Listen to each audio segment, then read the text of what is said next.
क्या आप जानते हैं महाभारत के सबसे चतुर रणनीतिकार शकुनी मामा का सबसे बड़ा हथियार क्या था?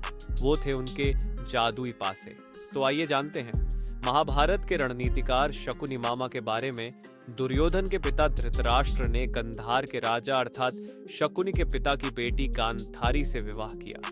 विवाह के बाद गांधारी को यह पता चला कि धृतराष्ट्र नेत्रहीन है, जो उसके परिवार के लिए एक बड़ा झटका था। कुछ कहानियों के अनुसार जब गंधार नरेश अर्थात शकुनी के पिता और उनके परिवार को कारागार में कैद किया गया तो उन्हें बेहद कम भोजन देने का आदेश दिया गया। गंधार नरेश ने अपने बेटे शकुनी को बचाने के लिए भोजन त्याग दिया ताकि वह जीवित रह सके और धृतराष्ट्र और उनके परिवार से बदला ले सके। जब उनके पिता का देहांत हुआ तो उनकी हड्डियों से शकुनी ने पासे बनाए। ऐसा माना जाता है कि इन पासों में उनके पिता की आत्मा बसी थी, जिससे वे शकुनी की इच्छा के अनुसार परिणाम दिखाते थे। शकुनी के पासे कभी उनके खिलाफ नहीं जाते थे। जब भी वह दांव लगाते थे, पासों के नंबर उनकी योजना के अनुसार ही आते थे।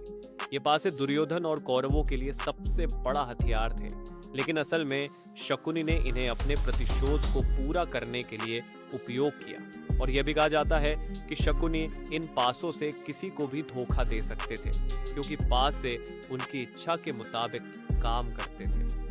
पासे का हर बार ऐसा परिणाम आना केवल शकुनी की चालाकी थी। वह जानता था कि द्रौपदी का चीरहरण महाभारत के युद्ध का बीज बनेगा और इसीलिए उसने इसे अंजाम तक पहुंचाया। शकुनी के पास से यह सिखाते हैं कि कोई भी शक्ति या ज्ञान अगर सही दिशा में उपयोग न किया जाए तो वह केवल विनाश और दुख का कारण बनता है। शकुनी ने अपने पासों से पूरे कुरुवंश को नष्ट करने की योजना बनाई, लेकिन अंत में यह प्रतिशोध उन्हें भी ले डूबा।